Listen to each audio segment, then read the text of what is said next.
Welcome back to another episode of the My Latin Life podcast. Since 2014, My Latin Life has been your trusted guide to traveling and living in Latin America. Today, my guest is a Twitter personality known as StakesIsHi. He's an American guy who's been living on and off in Brazil and Latin America since 2014, has a lot of experience down in South America. And Stakes, welcome. Hey, thanks for having me on. Yeah, absolutely. I guess just to get started, you want to tell us a little bit about who is StakesIsHi? I'm a systems developer. I work in private equity, and I've been living mainly in Brazil since 2014 with some stints in Mexico, Colombia, and I've traveled a bunch of other countries.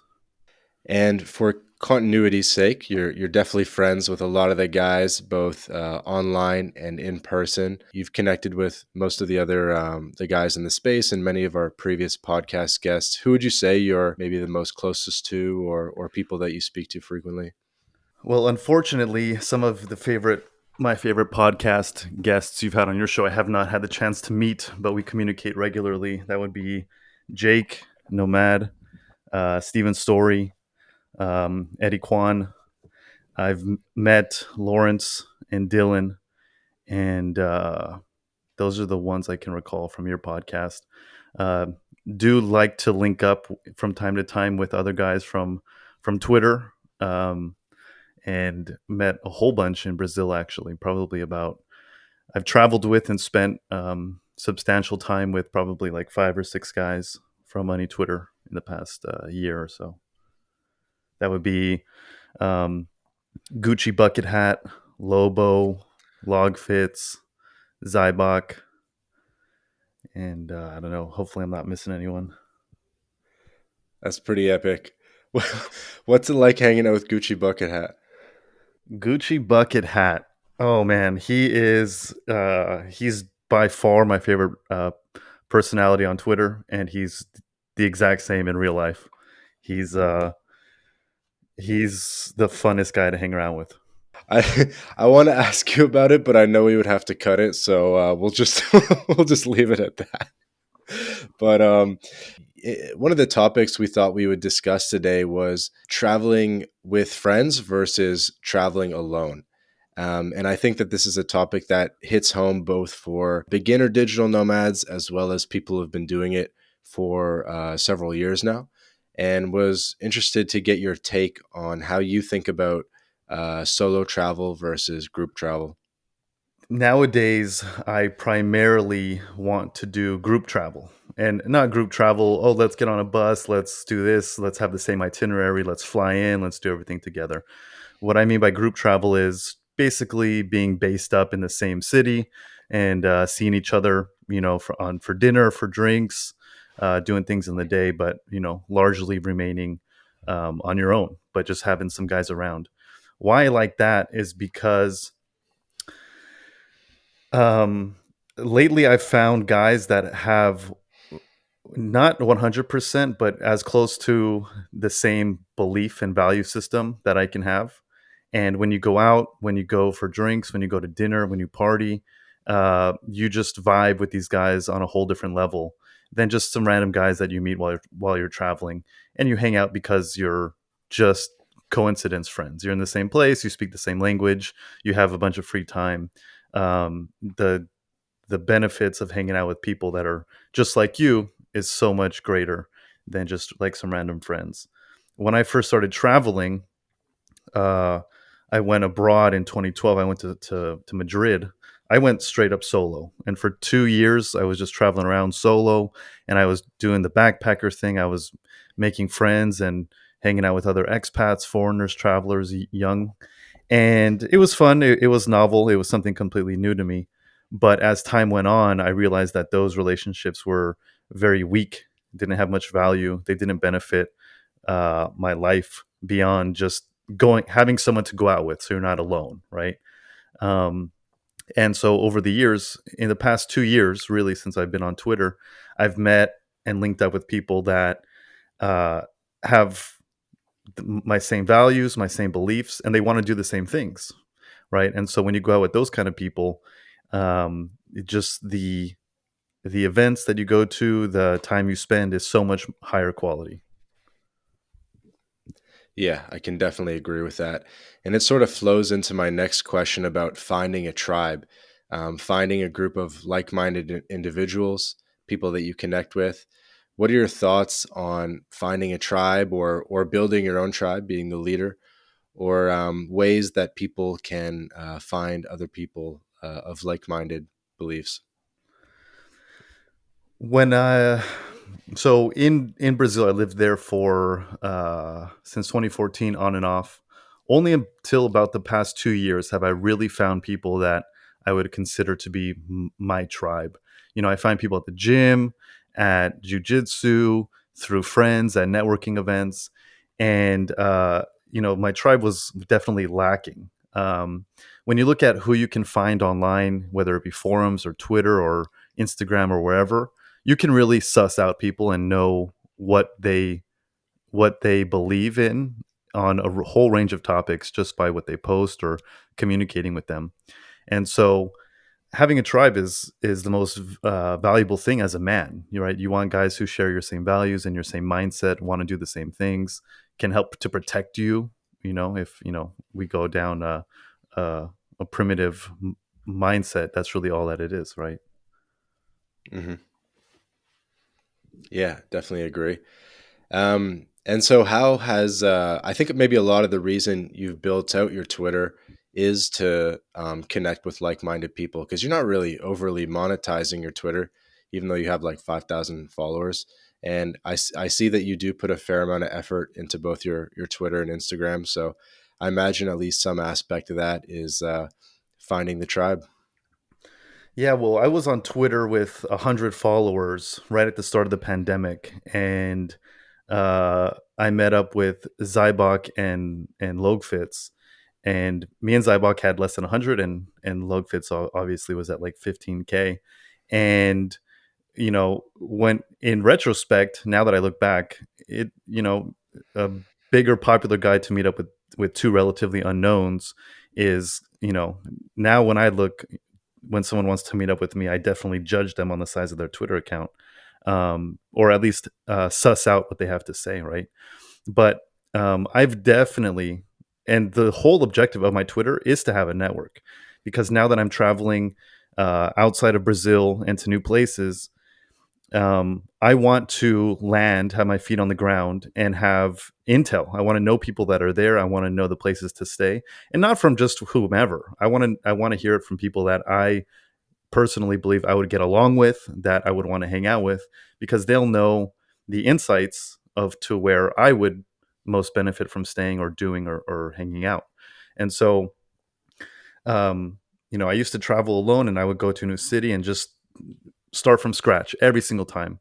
And that's painful. It takes a long time. And, there's no acceleration curve. It's very, very slow. But if you can land somewhere and you have some guy that you do or don't know through mutuals off Twitter, your acceleration curve, it just went through the roof, right? They know the bars, they know some friends, they know some girls, they know where to hang out, what to do. They can give you insight on, don't go to this street past this time, or go get your money exchange on this street. And that provides huge value. So as people on Twitter are more and more venturing, it seems like now people are more uh, open to going abroad and living abroad. Maybe I've uh, Hmm. just doubled down into a certain section of Twitter, but people are traveling abroad, and it's I can see. Sometimes I see someone is in a city I haven't been to, or a city that I know and like, and I'll consider. I don't even know this person, but I'm like, hey, if I went to this city, I could meet up with this guy, and we could hang out, and it would be fun to see that city again. But yeah, that's definitely the whole point of my Twitter these days. I've never monetized my Twitter. I don't think I ever will. I largely do. I work offline, right? My job isn't some agency or coaching or whatever Right. popular things are these days. So I wouldn't be able to monetize my actual uh, job and skill set online unless I went into a whole different niche. But the things that are available to me to make money off Twitter or to put out a course or whatever is pretty degenerate, right? I don't want to be known as like a guy that talks to girls, or how to travel abroad your first time. I don't know that I want to make those courses and stuff like that. Yeah, I know what you mean. Yeah, there's a whole world out there of private equity and other industries. Um, so I imagine you've seen a lot of change in the type of person that travels from 2014 to now, and certainly pre-pandemic to now, with the explosion of remote work and just the increasing acceptance of being able to work online. What have been some of your takeaways in terms of how things have changed over the years? When I was first in Europe, the only foreigners I knew were basically hippie backpacker types and people who taught English in Spain and ended up staying for 5, 6, 7, 8, 10 years. So it wasn't there wasn't a lot of remote work, and I'm talking 10 years ago, right? There wasn't people who uh, there was no remote work. You were basically teaching English or you were just a backpacker. And so now uh, people can, I know a guy who does AutoCAD for his home city, and he spoofs his VPN and lives in Mexico, right? So that's that's what it comprises today. We have Airbnb, we have all the luxuries. So there's people who just want to geo arbitrage their income or have something different and novel, who are going abroad. Yeah, it certainly changed over the years. And if you were doing this in 2017, 2018, you're definitely a different type of person. You're definitely an interesting person. And I always knew that, if I saw a guy kind of who was clearly a foreigner working on his laptop in a cafe in the middle of the day in, Buenos Aires or Sao Paulo or something like that, you could always approach that person and they would have a very interesting story about their life, basically. And it was an interesting way to meet people. And, people are always doing something different. Yeah, I remember back in 2015, 2017, as you say, anyone that I met abroad, I was in Brazil at that time. So anyone that I met in Brazil at that time was basically just a traveler, right? They were just spending a few months, or they were doing some kind of um, remote internet based job, and very simple, just copywriting. They were kind of like an assistant VA. And, there's not that many people that have those roles that could be abroad. um, During the pandemic and even slightly before it, we had this whole it paralleled with WeWork, right? When WeWork became a thing, there was a huge influx of people who were working remotely. So why would you be in Tulsa? Why would you be in Scottsdale if you're tired of it and you kind of want to have some experience? You can just pop on down to Mexico City, Sao Paulo, wherever.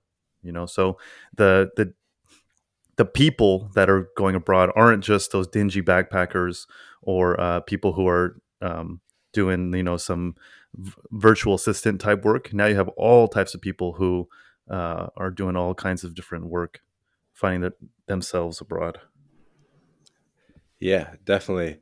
I was thinking next we could talk a little bit about Brazil and make this a nice segment about Brazil and what you like about it, because it's certainly a very underrated place among digital nomads and people working remote, even today in 2022.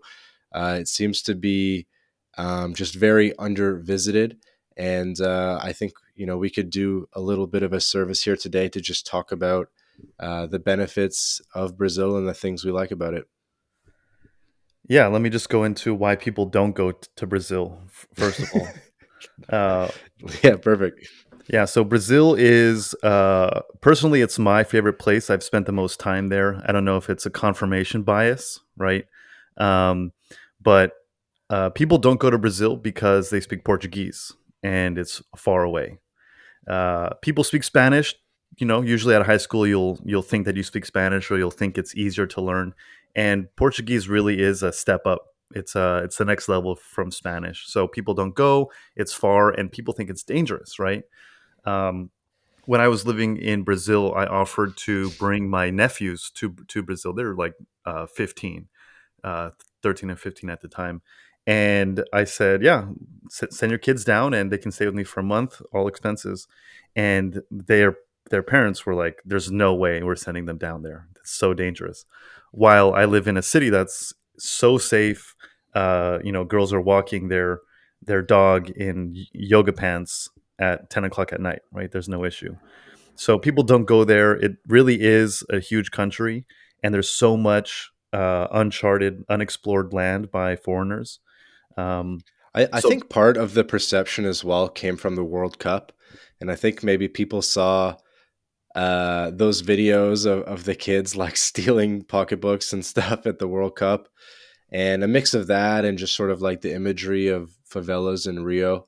That there's still this sort of like lingering impression of danger in Brazil that's somewhat warranted, but is certainly no worse than anywhere else in Latin America. yeah, and that happens everywhere. I mean, that happens in Brazil for sure. If anyone, if I talk to a guy who's been in Rio for over a year or two, either he's been robbed or his close friends have been robbed, and there's like some scary stories, right? That goes without saying. You got to be open for that, or just find yourself a smaller place that doesn't have those dangers. Definitely. And there's certainly ways to do that. How would you, I guess maybe if you could give a little bit of a breakdown of Brazil in terms of maybe the regional differences, because it's definitely a gigantic country, as you said, and has huge cultural, regional differences depending on, north, south, etc. Yeah, so I want to travel to places where they have a similar culture, where people look the same as me, and where the infrastructure is the best, right? Um, for me, I found that to be, and that's why I don't travel to Asia. I like Europe. I like certain places in Latin America. Um, South Brazil, there's about three states, Rio Grande do Sul, Santa Catarina, and Paraná, that I found to really fit what I'm looking for and what I value in a society, in a culture. And so in the north, it's a little bit different. You have different kinds of people. The infrastructure is not as good. It's a little bit more dangerous. But that's not to say that there's not places in the north that are worth visiting. So I found a home in South Brazil, and the culture is very similar to mine. It's a high trust society. The people look like me, and that's it's there's not as big cities in South Brazil that are known for the partying and high density and dating and gastronomy and these things. But for the life I'm looking for, as terms of um, kind of hanging out and having beautiful cityscapes, beautiful nature, beautiful girls, and guys that are ambitious. I found that to be in the South. Hmm. Hmm. So, do you think that for ambitious people in Brazil, do they have other options than going to Sao Paulo? Oh, absolutely. Um, Sao Paulo is like New York, right? So you can follow your traditional path and go work. You go to school, you go work in a bank, or you work for whatever corporation in Sao Paulo. It's all there. In the South, so in Florianopolis, it's known. It's like a Silicon Valley of Brazil, right? So you have all these tech startups, you have all this technology going on there. Um, I know tons of people in Floripa that are young guys, 21, 22. They're remote workers, right? So they work in Floripa. They go to the office a day or two a week, if at all, and they make substantial income for Brazil, where they can go and travel and live abroad, right? So there Hmm. really is a lot of opportunity there in the South. And why it comes from that, or the reason for that, is there's just such a huge European influence. So it's basically like 80% German and Italian ancestry in at least in Santa Catarina. So you have people that are newer immigrants, and they've just followed the traditional immigrant path to prosperity. Yeah. Yeah, we have an episode coming out soon with Francisco Litve, who's been teaching flag theory for the Brazilian Portuguese speaking market. And his grandfather is Austrian. So he lived in Austria for like 4 years, speaks fluent German, speaks fluent English, but was born and raised in Brazil. So just a little anecdote there, and shout out to Francisco. There's cities in the south of Brazil that are literally named after where the founders came from in Europe. There's Novo Hamburgo. Um, there's a city in Sao Paulo that's called Americana. Americana is um, Southerners from the U.S. who went to Brazil who could continue slavery in a different country. So they went to Brazil and founded a city called Americana. There's a city, Prudentapolis, which is like 80,000. And I think that they teach Ukrainian in the public schools. Something like 60 or 70% of the people speak Ukrainian as their first language. Hmm. So uh, and of course you have all these cities that are basically, and we can talk about, what are they called, the rat lines from Europe that ended up in South Brazil and Argentina. But you have all these people that are, their last name is Zimmerman and Bunchend, right? So uh, and I'm Shout out German as Giselle. well. Yeah, I'm German as well, so it feels like home for me. So you decided to base up in southern Brazil in a village by the sea. Um, One of the topics we wanted to discuss on this podcast was the idea of constantly moving around versus hunkering down. In other words, what is it better to plant roots, or is it better to, be more adventurous and have a little bit more variance, and maybe do like a month per city, that type of thing. So I was wondering, how do you uh, think about that dynamic and those different opportunities of basing up versus traveling? At this stage in my life, I'm really looking to. I don't like to travel. I really don't like to travel. It's such a burden on training, on diet, on work, on developing relationships. So what I'm looking for now is really high quality cities that I know people that have a high quality of life, are safe, and I can really um, develop roots, because I'm looking towards the future, like a long term place that I can live, and I have a few of those kind of already sussed out. But I think I'm at this place where I want to be. The past 2 years I was in Medellin for 4 months. I was in Guadalajara for 4 months, and I was in Floripa for, you know, uh, 12 to 14 months. So and of course, I've been to other cities, and I go here. I was in Balneario, Camboriu for another 6 weeks. But when I was younger, I did the whole backpacking thing. I was, the regrettable, let's go to Germany for 4 days. Let's go to the Czech Republic for 3 days. Just boom, boom, boom. You're spending all the time on a train or a bus or whatever, to and from transit. And so those days, that travel experience has led me to where I am now, where I'm not seeking the abundance of flags or new cities and these experiences, because I've already done it. So I think that, as a first time traveler, um, and it's all about what your risk tolerance is, what you enjoy. But the constant traveling and seeing new places, and here and there, and finding new places, um, is much more suited for younger, more new to traveling people. Hmm.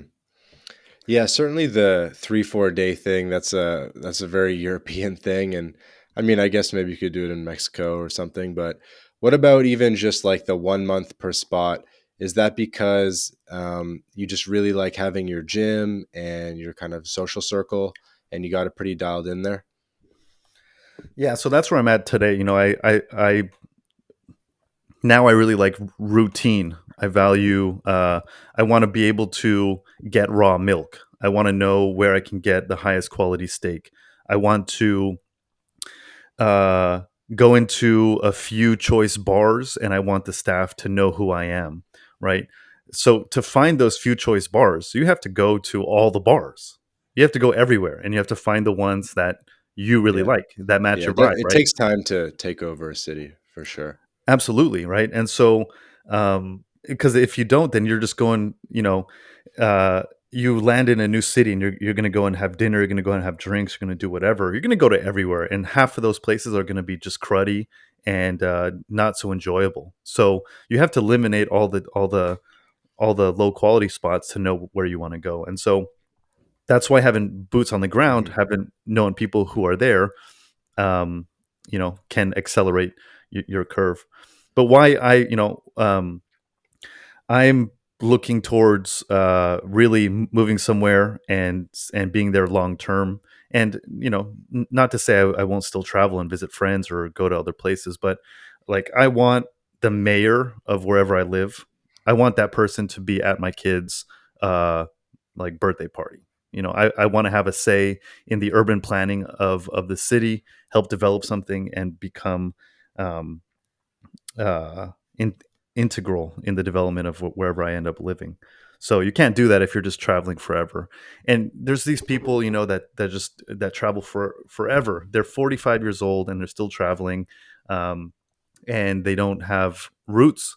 And maybe they go home for like once every few years, and that's really not the life that I want to live. Yeah, that leads me to a thought.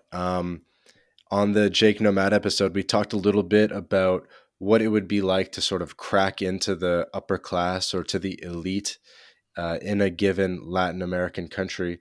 Do you have any thoughts on what it would look like to basically crack into the elite of southern Brazil? Yeah, so it takes time, like straight up. There's no way around it.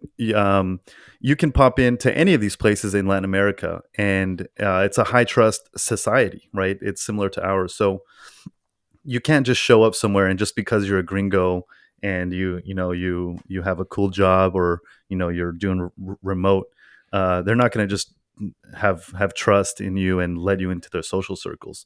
That's another big thing about going to places is um, in some places you will not integrate with the local upper class or the people that you want to associate with just from being there so short term, right? Some girls won't even date you. Um, like in Medellin, I found this to be true. Is I'm not so fond of Medellin because the crowds. If you do start to integrate and you do find some locals to hang out with and this and that, the locals are so inundated with foreigners that they know that you're just going to be there for a short time. You're gonna dip, you're gonna bounce, and whatever relationships you develop, they're gonna just squander and they'll be done, right? So the highest quality girls, the highest quality guys, don't want to hang around you, don't want to be seen with you because you're just another cheap a commodity that's going to be gone in a few weeks or a month. So uh, what I saw is that the guys that were there the longest, I met a few guys who've been in Medellin for 8-10 years. They were the ones who were able to penetrate that upper society Hmm. and date the girls that would never be seen with a 2, 3, 4 month gringo.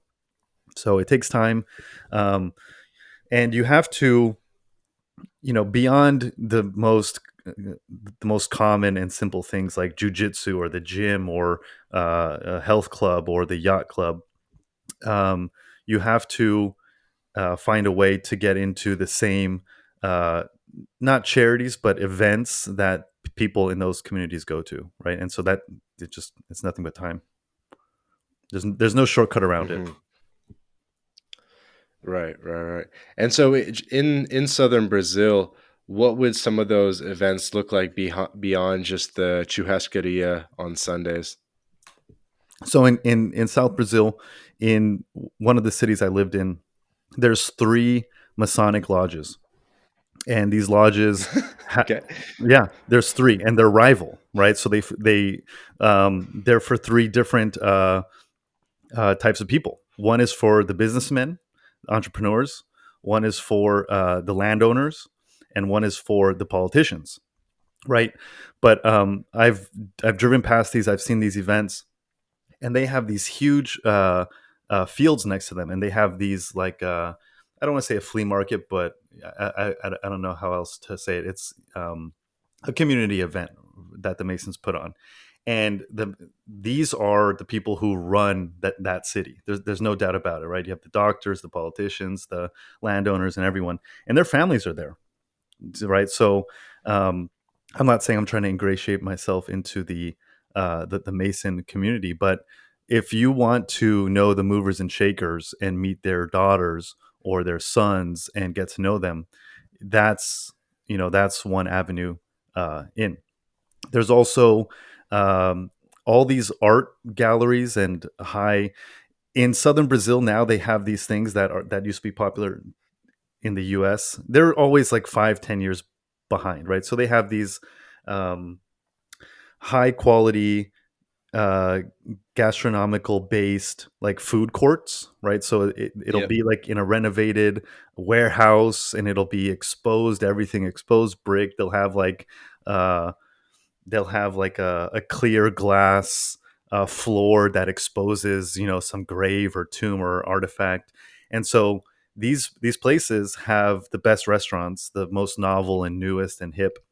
And if you go to these places, uh, everyone is from the upper class. Like you can't even be here if you're not poor.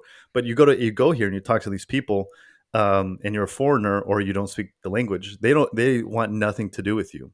But these places have Hmm. events. They have conferences. They do all this kind of stuff. And so getting into those and um, diminishing your outward appearance as a foreigner is by far the best thing that you can do.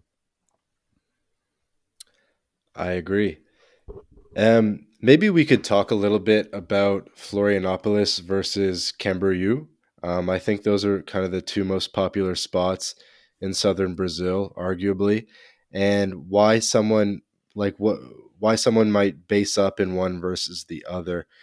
My thought on Floripa, and I have not been yet, so I'll have to come visit you in 2023. But my thought is really quite big, and you might need a car to get around. I've also heard that it can be a little bit boring. Whereas on the other side, my impression of Camboriu is that it's a little bit more walkable. Slash, if you just have like a bike or a scooter, it's quite easy to get around. Kind of around the Malecon, and yeah, it seems to be quite poppin' there as well. Perhaps less tech and business, but certainly a lot of energy. um, so yeah, was just wondering how would you sort of give us a breakdown? Yeah, so Floripa is 100% a village by the sea. There's 42 beaches on the island. There's dozens of hiking trails that even people who live on the island their whole life have never explored because there's just so many of them. Floripa is the first place that I went to and hunkered down in Brazil, and I ended up staying there for a long time. What brought me there was the nature, and at that time, it had a real. When I was first traveling there, it had a huge expat community, right? So I'm talking young people. Tim Ferriss went to Floripa in like early in the mid 2000s, and he popularized the 4-hour work week while he was living in Floripa. So there's people like Tim Ferriss that have been in Floripa for 20 years, right? So it really was the the central place for remote workers or entrepreneurs to go down there. They have huge private equity firms that are developed by Americans based out of Floripa. But yeah, it's sparsely populated. There's 500,000 people on the island, and it's a ginormous island. Absolutely need a car if you want to go to the beach. The bad thing about Floripa is that the girls are hot, the food is good, infrastructure's quality, it's safe, But anywhere that you want to live that is a little bit more densely populated or in like a city center is half an hour from the beach, right? The central city, the downtown, Mhm. is it's not near the beach and it's really Really? cruddy. It's on like the bay side with the bridge. Yeah, it's on the bayside with the bridge. It's really cruddy. The water there is inhospitable. You'll see like foreigners get in the water, and like the locals just like laugh at them because it's like disgusting water. Um, so the places where you kind of want to go out and have like good dinner and good drinks and is far from the beach. Nothing's walkable, by the way, but I think that that gives it some of a charm, right? Like it's really in the winter months, so in December and January, it goes to about 1 million people. But those are people who are looking for the The beach. Brazilian summer. Yeah, absolutely. So, um, but those are people who are looking for the beach. They fly in, they get a guest house, they get an Airbnb in a tucked away part of the island with like 5,000 people in that local community, and they're just right on the beach, and the beaches are untouched and beautiful, right? And Floripa is it has like 50% of the population is government workers, so it's very comfortable, income and safe. Whereas Balneario Camboriu is they have the two tallest buildings in Latin America, and they're identical, right? So Hmm. that speaks to basically the it's an investment for rich people across Brazil to invest in, right? And it's only been bubbling up for the past like 10 or 15 years. You can look at pictures of it, 40 years ago, and there's like 1 hectare beach house right on the beach, and it's a little cruddy thing. Um, but there is where all the money goes. So if you are a rich guy in Sao Paulo, you're a family in Rio, and you kind of want to have something new and novel, you'll buy an apartment in Balneario. And there, it really is like Rio. There's the best thing about uh, BC is that you have skyscrapers and European style commercial streets that are on top of the main beach. So you can walk on the boardwalk, and then you go one or two streets in, and you're at a food garden. Hmm. Also, BC has some of the best parties in Brazil in Praia Brava, and Floripa has good parties too. There's a in Judade, they have probably some of the the most well known um, beach parties in Brazil. And just north of BC, they have Itajaí, which has like perennially some of the top five uh,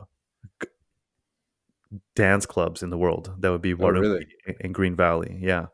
Itajaí. Okay, it's good intel. So there's a different vibe for both. I lived in Floripa, but every year, every time that I come in and out, or it's time to renew my lease, I'm always just a few clicks away of the mouse of moving to BC. The people that I know that have lived there, they say it gets quite small quite fast in the down season. So in Brazilian winter, it's there's not a lot of people because of all the apartments and rental properties. The people come in during summer, right? And so it's kind of a ghost Right, town. right. It like five X's or something. Exactly. And for anyone listening, when Steak says BC, he's saying Balneario Camboriú. I'll reframe it in a different way. When I live in Brazil, I'm in Floripa for the most part, and that will change this next year. But when friends come in to visit, whenever I've been in BC several times with guys from Twitter, and we stay in BC opposed to Floripa because everything is much more central. We can get a huge place right on the beach. We can walk from the apartment to the beach in 1 minute, and the amenities that that city provides for a group of guys that want to have fun and party and do fun things is much more convenient than Floripa. definitely makes sense. Um, and about Floripa and sort of the party scene. So the Jurere is the north of the island, and I believe that's one of the main most upscale sort of party areas. And then there's also one in Lagoa, basically on the east, and really all around. So how sort of dispersed are things in Floripa, and how would you sort of rank them? Let me tie back in an older topic and reel me back in if I lose my focus Go here. for it. But so in Juderay, in the north of the island, is where you will find um, literally $1.5 million homes. So imagine how expensive those are for Brazilians, right? The people who own these Hmm. homes are the wealthiest of the wealthy in Brazil. There's no gates. It's a straight up. It's like something you would see in Pacific Palisades, right? The streets are palm lined. There's no gates. The door is just like straight up on the street. Beautiful homes. They all have a pool. Um, and when you go to Jurerê, the beach or the beach clubs, there's Pedoza, there's Milky, there's Cosmo 300. There's so many, and they change all the time because they go out of style. But they're all just right on the beach. And when you go to these things, you're gonna find the upper class of the upper class. You're gonna find girls that have modeling contracts. You're gonna find uh, daughters of top surgeons. You're gonna find politicians' kids, and uh, I've been in Brazil for a long time, and I bring in absolute specimen Chad men, and you go and talk to these girls, and they want nothing to do with you. There's no chance that you can even talk to these girls. Now, go to Colombia, go to wherever, and you have free reign to talk to these girls, and they'll be very receptive. In Brazil, these girls aren't impressed by foreigners.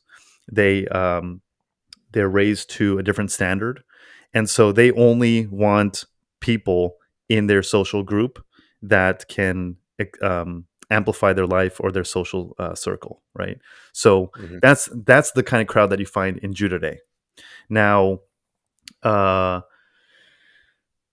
about 30 kilometers south of that, you'll find Lagoa, but it's not 30 kilometers in a straight line because the city is an island. It's based on it has mountainous terrain and all these uh, lagoons, and the roads were not constructed with ease of transport in mind. They were just old dirt roads because that's kind of where they were able to develop in the you know 100 years ago, and Yeah.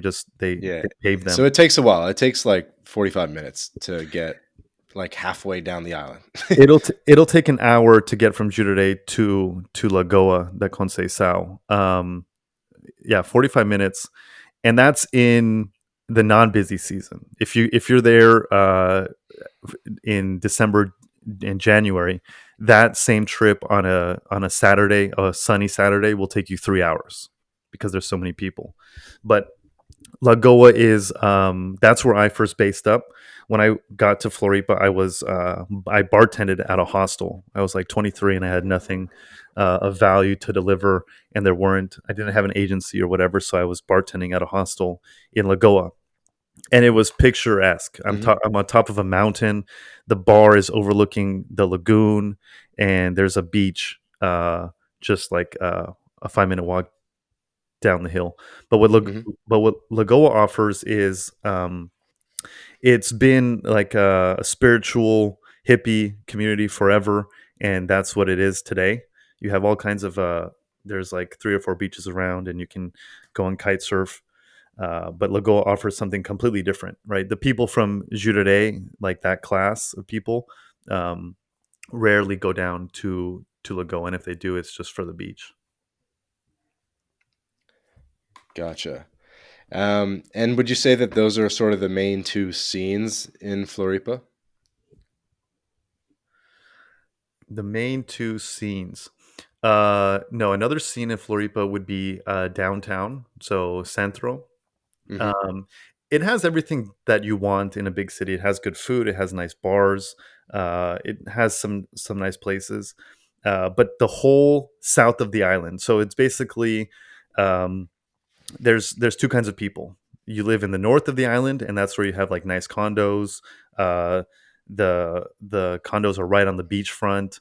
You can kind of walk around. Security is not much of an issue. You don't have gated homes. And the people who live in the south, the south has abundant nature and all of those small communities that are hard to get to, and there's not much to do there. So you have the people who are um, more nature focused and kind of spiritual, or want a serene kind of life, and then you have the people who are more ambitious and that who live in the north. So I, I live in the south. I want to go hiking. I don't want to be around. uh, I like to have a bigger house right on the beach, and so you can have that in the south. In the north, if I were to rent a house for myself, it would be at least 4 bedrooms, and it would cost me 3,000 a month. If I rent the same quality of house in the south, I'll have 3 bedrooms, I'll have a pool, but it'll be 1,500 a month, and I'll be walking distance from the beach. And the people Hmm. that go to those beaches are much friendlier, right? It's Down to earth. absolutely down to earth. The quality of girls is going to be about the same. It's not the upper echelon of Brazil, but you can walk on the beach. Everyone's friendly. You can get some good food. So I like the South personally because I want to go And hiking is and this coast. I'm looking at it, it says like seems like the biggest sort of congregation is Campeche, Morro das Pedras. Is that the kind of area? Yeah, so I personally like yeah, Campeche is the best for me, at least recently, because I want to be able to get to the beach as quickly as possible. And living in Campeche, you can be in downtown, so you can go to clubs, you can have food and drinks in downtown within like 20 minutes, and you're practically living on some of the best beaches in Brazil. Did you buy a car or anything, or you just Uber? No, so this is one of the best things about Latin America that I found, or more so Brazil, is um, you can just show up and you can rent a car for like 15 bucks a day, right? Try doing that in the US or in Europe. Where are you going to find a car rental where you just have to show your passport and a credit card, and they'll give you a car for 15 bucks a day? So I rent a car. I have a guy. If you go to Floripa and you need a car, let me know. I'll send you my contact. But you absolutely need a car. I don't like Ubers. I don't trust people driving me so much, and it is kind of inconvenient.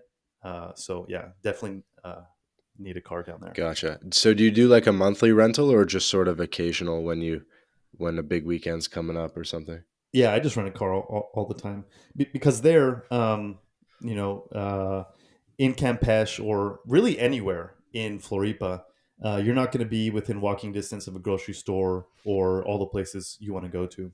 So always have a car. Nice, makes sense. Do me a favor and get slightly closer to the mic. It was a bit better before. Cool. Here we go. Yeah, love it. No, this is actually a great breakdown of Floripa and southern Brazil, and I think a lot of people will get a lot of value out of this being kind of one of the main hotspots down there. Um, I almost want to double down asking about the elite stuff because I think it's very interesting and it's very insider knowledge that most people don't have. Um, but like, how would you describe the elite in Brazil or in southern Brazil specifically? Is it like industrialists or landowners, or is it people that went to a specific high-end school in Sao Paulo?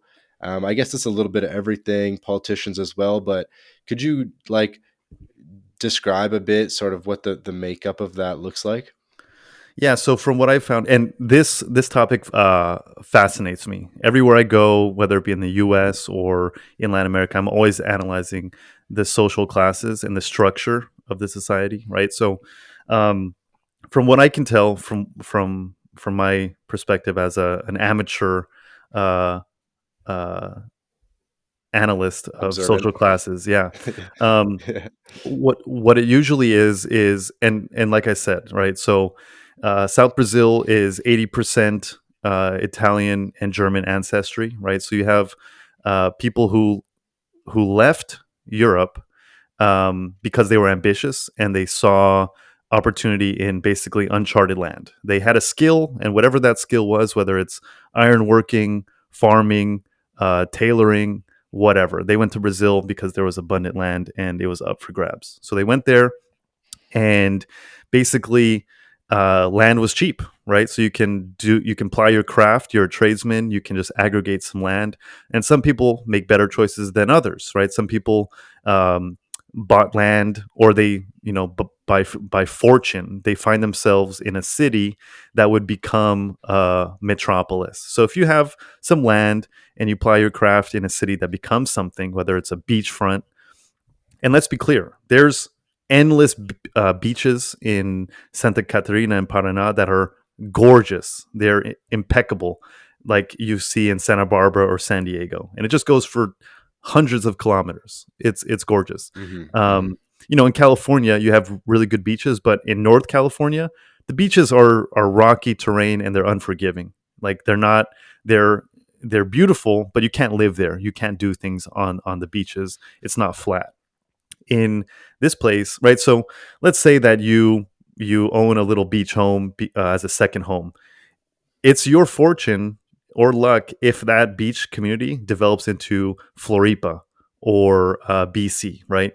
From there, Hmm. um, because land was so cheap, people accrued wealth and assets through land holdings, whether that be from farming or industrialists, because in the South it is a lot of industry, whether it's car manufacturing or plastics or agriculture, fertilizer, all this kind of stuff.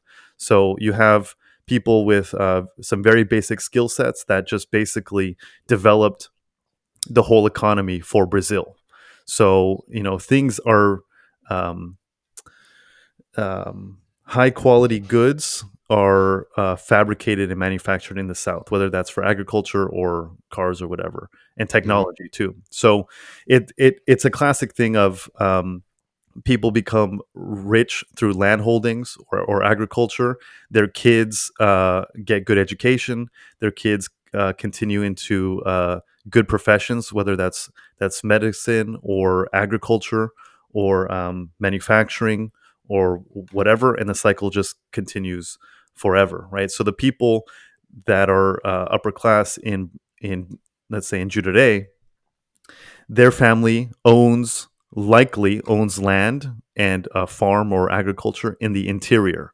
So they have abundant land holdings, and their kids or their parents are professionals, whether that's a CPA, a lawyer, a doctor.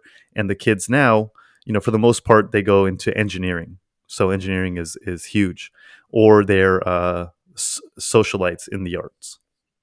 So that's Hmm. for the most part, that's a typical story that you hear all the time, and it definitely true in South Brazil. There's there's girls that I've met who come from the interior where they live on a family estate and they grow soybeans. Right, soybeans are huge, so they come there and they come and Yeah. spend the weekends in Floripa or BC because they're basically their family is ultra wealthy, but these girls have no skill sets. Their parents were basically saying, "There's no need for you to go to school. You're basically going to marry within our industry and develop our wealth. We'll keep it, between the family kind of thing." And so they travel between Floripa and the interior where they live, and so uh, the highest quality, the most attractive, the most well educated, the most well spoken, interesting, higher social classes almost are always living somewhere in the interior, and they frequent the coast for quick getaways. Gotcha. So you'd say it's a lot of wealth from the interior that sort of gets spent in Floripa and along the coast. Absolutely. And so they'll have homes in Floripa or on the coast or visit frequently, but they stick with their family. They live interior. They have beautiful homes um, and their churches in the interior. So, I like Floripa and BC, but I think I've been looking at about 3 or 4 cities in the interior that are relatively small, but the highest quality girls and the smartest guys that I've met come from these cities, and they live there. They stay there, right? So it's like a 5 hour drive, 6 hour drive into the darkness of the interior of Brazil, and that's where they live. That's awesome. Do you really think you could do that? Give up the beach and go live in the interior? I don't like the beach, man. What? I don't like the beach. This is coming from a guy who's lived on the beach for many, many years. Uh, the culture that the beach um, develops is one that I don't really appreciate at this time. It's very relaxed. It's very chill, laissez faire. Whatever laissez faire is not the right word, but it's like a free for all, right? People want to smoke weed. They want to hang out. The last thing I want to do is spend my whole Saturday afternoon getting drunk and hanging out on the beach in the sun. That's literally everyone's fantasy in Floripa. That's what they love to do. That's their pastime. And for me, that doesn't cut it. I want to be in, out an hour, have some fun, meet some people, get in and out. And so to develop my whole life around a beach community seems counterintuitive to what I'm saying now. But the life that I developed in Floripa, it keeps attracting me there. I have friends. I know where everything is. It's very comfortable. So uh, give me 2 weeks out of the year on a beach and I'm good. If I don't even have that, I'm not upset. Interesting. Yeah, I mean, I think in Brazil you might have trouble anywhere, right? I mean, they love their botecos. They love they love a good excuse to drink and hang out. Yeah, and the interior is more appealing to me, specifically for the reasons that we're talking about this different class of people, about analyzing uh, the industrialists, the agriculturalists, the landowners, and in the Hmm. interior you have everyone is conservative, right? They value, they have family values, they worship God, they love their father, their family is the most important thing to them. They have all the money in the world, Right. and they And can you're go to saying a lot of that goes out the window on the coast. yeah. So they go to the coast just because it's the beach and it's nice and it's fun, it's different. But then they go home to where everything is sane and loving. In Floripa, um, they have like a dozen universities. So what it fosters is it fosters uh, purple hair septums. There's basically purple hair septum girls who are English lit majors or sociologists, and then you have Right. So you're saying uh, Floripa is a little too hippie, basically. yes, yeah, Makes sense. the people who are from there So and who so it let's just draws. say, and I could sort of guess some of these interior cities that might be on your list, but let's just say it's, I don't know, Curitiba's the biggest one, but maybe it's Blumenau or Maringá or Londrina or Campo Grande or maybe some of the more Italian ones in Santa Catarina. I mean, what would that kind of look like though? You know what I mean? Other than just working a lot, I feel like there's almost less to do if other than drinking in some of these places. Yeah, so my ideal setup, and I'm actually this year I'm going to be developing this in Mexico. I'm moving my family to Mexico, but in Brazil, if I were to do this alone, maybe the year after, what I would be seeking to do is have a house in Floripa or in BC to be based out of, and I'll spend the most of the time there, but I would be going into the interior. So Maringá, Londrina, Blumenau, and then in Rio Grande do Sul, Santa Maria, Novo Hamburgo, these and Caxias do Sul.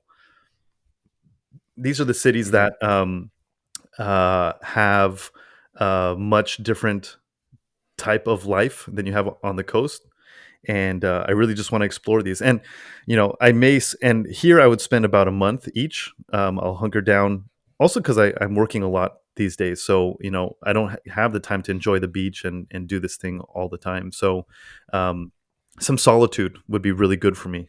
You know.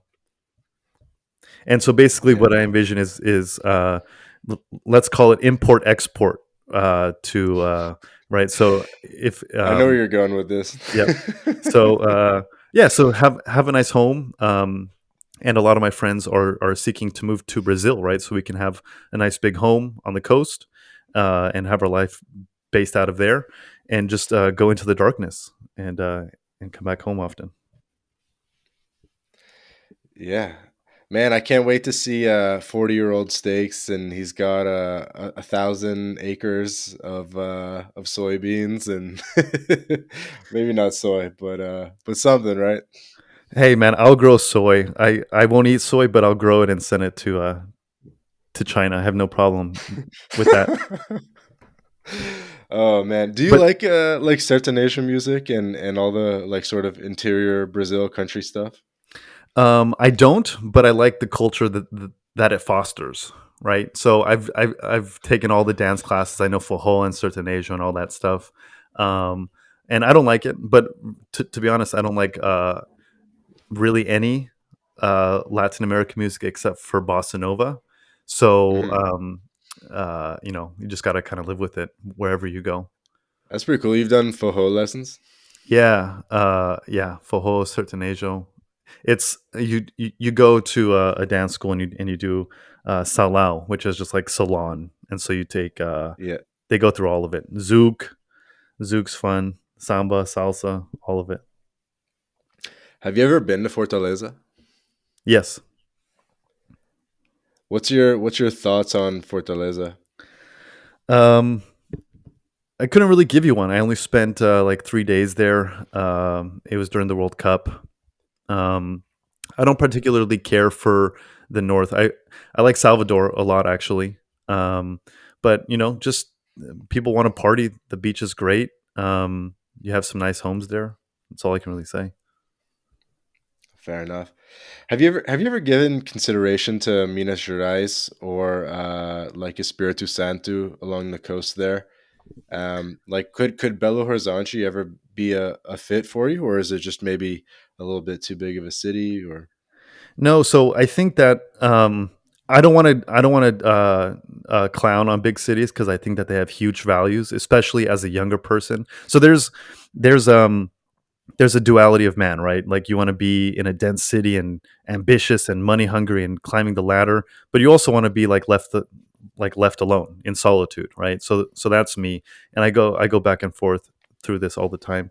BH Belo Horizonte is from everything that I've been told by foreigners, by locals who go to BH, they love it. It's a great place. It's a beautiful city, huge. It's in the interior. Gets super hot. A city like that, um, Espiritu Santo, like those places, could be really cool. I've just never, I've flirted with the idea, but I just never pull the trigger. My issue is that I tend to dig in and I want to stick that route because I've developed a thing there and I start to idealize it, right? So Floripa may be the worst place in the world for me, but I've just been there so long that I want to stake there or around there. yeah, I mean it's not a bad place to be set up. I must say it's definitely quite beautiful. Um, hmm. Definitely a couple different directions I could go in this now, but I know you wanted to talk a bit about hotels versus Airbnb or kind of how to find a place. Would you like to give some tips to digital nomads and to our audience that are basically trying to figure out the best way to travel? Should they book something for just a couple of days and then find something on the ground, or how does it sort of work in Brazil? And have you noticed anything different about the accommodation hunt in Brazil versus maybe in other parts of Latin America? Yeah, so from my experience, hotels in Brazil are lacking amenities that you get in the US or in Europe. Um, for a short stay, 1 or 2 days, I always get a hotel. It's very simple and easy. But I like to cook. I want to have a nice kitchen. I want to have a nice lounge area. I want to have a view. I want to be in a place that's an experience. No hotel will ever give you that. Even in Floripa, all the hotels are very bland. You won't find a hotel like right on the beach with a nice patio or things like this. So what I do when I go to Brazil or a new place is I'll get an Airbnb for 2 weeks or whatever just to get my foot on the ground.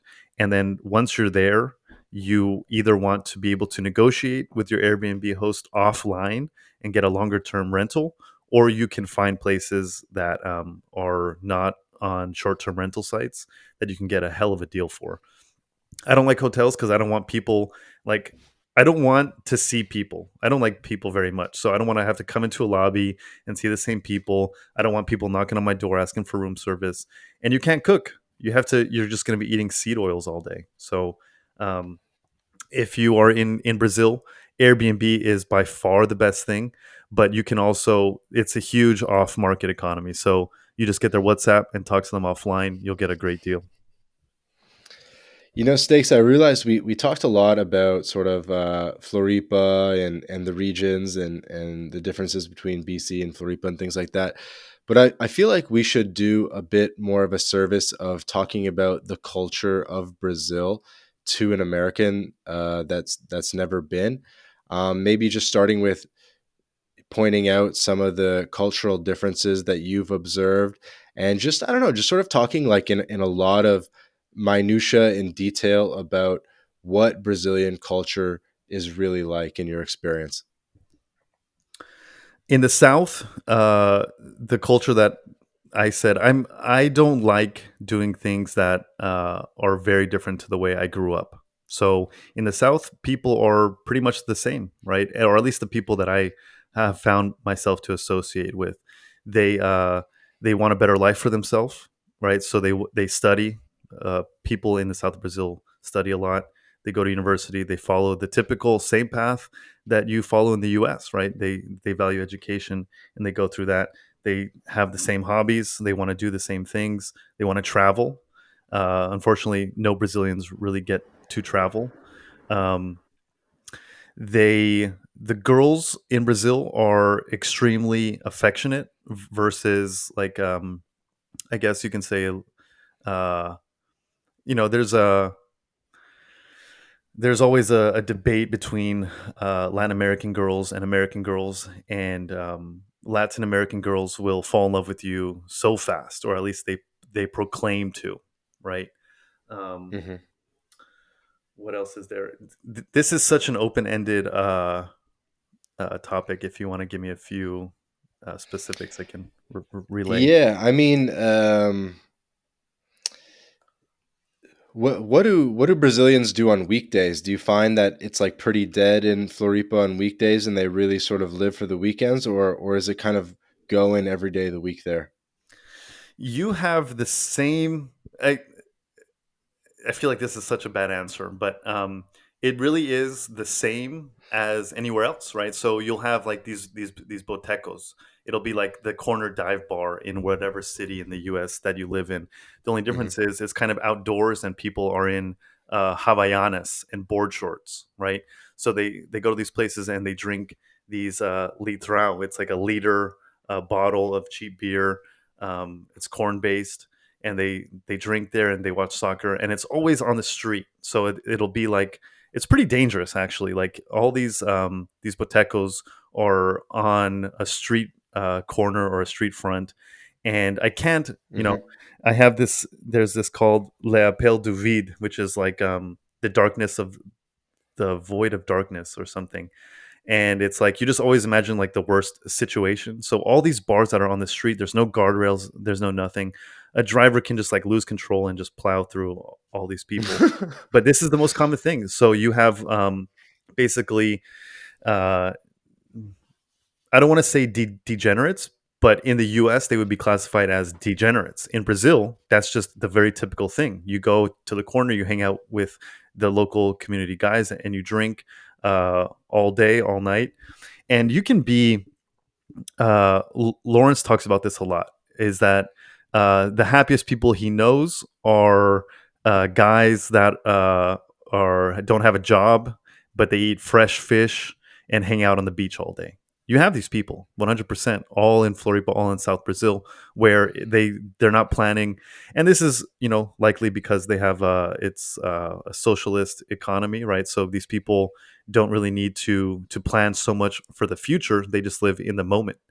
And guys who have no monetary assets or value or things that you would typically ascribe to being being able to provide for a woman will have a beautiful woman or several, right? And so there's a high culture of going out, dancing all the time. People are going to the clubs the whole week, right? And they're going out and eating. So would you say that the average Brazilian guy is like going out and drinking like multiple days a week and just sort of out there like all the time? Absolutely. And they play video games. They're into crypto, and I'm talking just like normal Brazilian guys who earn like $1,000, not even $1,000 a month. $1,000 a month in Brazil is like a good income. That's like a college grad, um, like an entry level engineer. $1,000 a month. But if you're pulling in like 500, 600, you can go and do whatever you want. You have a PS4. You for sure live at home, or you live in a dingy place.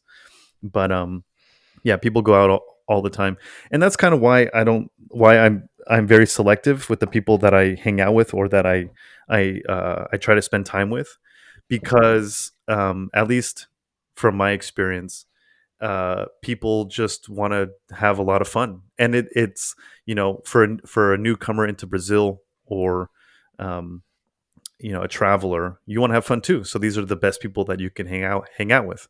But long term, it gets tiring and it doesn't provide much value. I know that in Brazil there's quite a unfortunate culture of just not saving money and just spending everything, and also a big culture of how do you put it, like layaway payments or paying for things in increments instead of outright. And so, for example, if someone buys a phone or a car, they might end up paying some multiple of what it actually costs because they're just used to paying the monthly increments. I wish I knew the word in Portuguese, um, but yeah, could you speak to this a little bit? Just sort of this sort of like lack of financial education and just sort of like interesting phenomenon that I think is common in a lot of South America, but seems to be especially pronounced in Brazil. Yeah, so Brazil recently just got like credit cards. So there was no credit system, or it was like widely unavailable until like 10 or 15 years ago. So now people, I don't know that people are in a lot of debt. I wouldn't say. I've never inquired into their financial status, but um, this layaway, and the name escapes me at this time, but I see it every single day uh, at every point of purchase.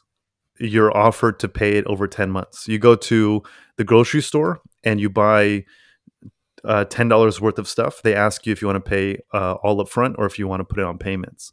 So this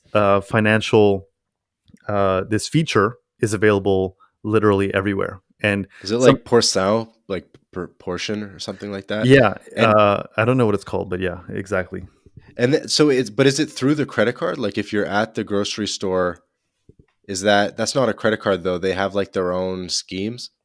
No, so I don't know about bigger purchases like a car or whatever else. But if you go to the grocery store, basically, and your bill's like 200 reais, they'll say, "Do you want to pay it now, or do you want to pay it over 10 months or 5 weeks or whatever?" And so they'll charge you every period the 1/10 of that. And I don't know that they charge interest on that. I think that they just do like a zero financing payment. And so they just charge your credit card basically like every month, and the cashier just sort of like enters it in the system, and I don't know, they have some sort of back end system that does the charging. Yep, it's like auto pay, a That's recurring crazy. auto payment, and they'll offer this for the smallest things. Man, it's like, uh, you know, it's um, it's baffling, really. And so wouldn't it get to the point where, people who are making whatever 600,000 bucks a month, like a significant percentage of their income is just going into paying their layaway payments? I imagine so, right? Those, if you're just doing these layaway payments um, on autopilot, everywhere you go, you have an auto pay for all your groceries or your clothes or whatever. I'm sure at some point you can look, a year down the line and say, wow, I have, you know, 50% of my salary is going to these auto payments. So I have no experience with that. I've never selected that option, by the way. I should have just for a case study. Just for fun. But Yeah, I but mean, so in go ahead. in Brazil, this they have New Bank, which is like a completely a digital. It's done on your phone, and New Bank is like the most. It's like Sequoia Capital in the U.S. like is a huge investor into it. It's this. It's like the fastest growing bank. So they're ditching Yep. the traditional banking system and they're just going digital. And they give you credit cards. They give you all these kind of features and stuff. So um, it's pretty cool, actually. Yeah, so it's interesting in and of itself, but then it also sort of just plays into the sort of living in the moment ness that Brazilians seem to have, right? Oh, everything's in the moment. It's one of the least forward-looking societies that I've been to, for sure. But that's because also I live on the beach, right? So I think that is a parallel, right? So if you're in Mexico City or Guadalajara versus whatever, Puerto Vallarta, and you find the same class of person, the person who lives on the beach is going to be a lot less worried, right? They're kind of hanging out, and this is the whole thing about all the countries on the equator, right? They're not planning for winter or the long term or whatever, and it's in their DNA. So if you're on the beach, you're not really forward looking, and I can't speak to other places in Brazil, but that's kind of how I imagine it. Also, it's a very very relaxed culture. And so that's why they Yeah, like socialism. yeah, it definitely must be conflicting at an internal level quite a bit where, you're trying to grind, you're trying to get ahead and be an entrepreneur and work online and have responsibilities.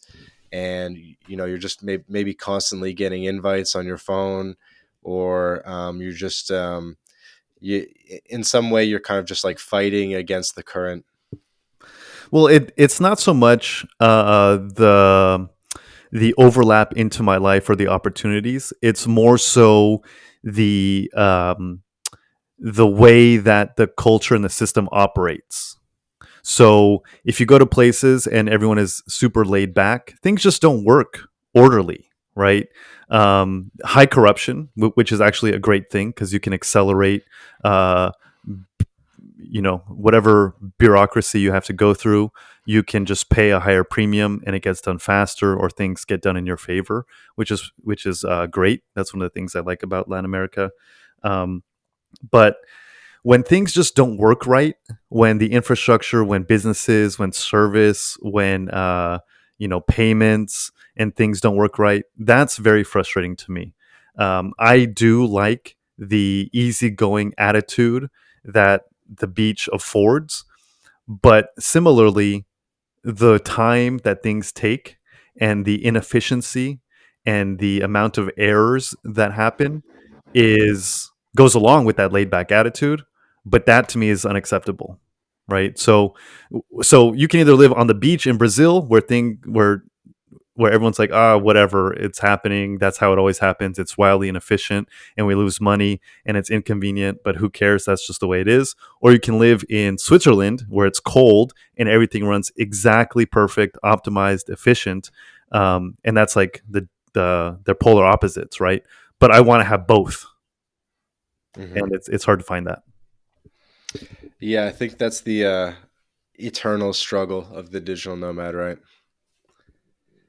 Just sort of the paradox or the balance between being around high Q, well functioning places and being quote unquote off the grid or in a beach town and close to nature and not really around too many people.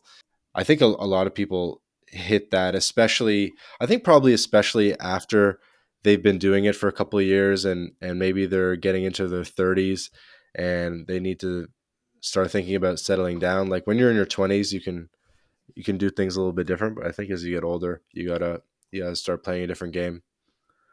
Yeah, and when when it's hard to find people that are ambitious and want the same things as me, I find that tribe online, right? But it's much different to have it in a group chat and sit on your phone and talk with people that have these same goals. But it's also another thing to go and be with these people in real life and have a drink and hang out with them, right? So that's For the sure. thing that's been difficult in Brazil, is finding those kind of people. Luckily, a lot of the people that I've made friends with in the past 2 years uh, love Brazil and they go there a lot. So and some of them are buying properties in Brazil. So it's great. It it it's a confirmation of a longer presence I might have in Brazil. Yeah, there's definitely value to being based somewhere that people pass through a lot. I've noticed that here in Lisbon, there's just always people passing through in Lisbon, and you can go out and do some networking and stuff. I think Florianopolis, that definitely happens as well. People kind of passing through. Maybe a bit more so if you're in Rio, but still quite a bit in Floripa. But if you go out to Londrina or something, it's not going to happen, right? That would be a very specific mission. Um, so that's one thing I think about is potentially basing up in sort of a hub where people are apt to visit. Yeah, going back to the duality of man, which is living in a city and living in a village in solitude. Uh, Cities are bad for your health, right? Talk about the air quality, the water pollution, and everything like that. Being based up in a city like that is exactly perfect for what you're describing. But you have to be able to get out, or have a varied lifestyle, right? You can't be in that city forever. It's the rat race.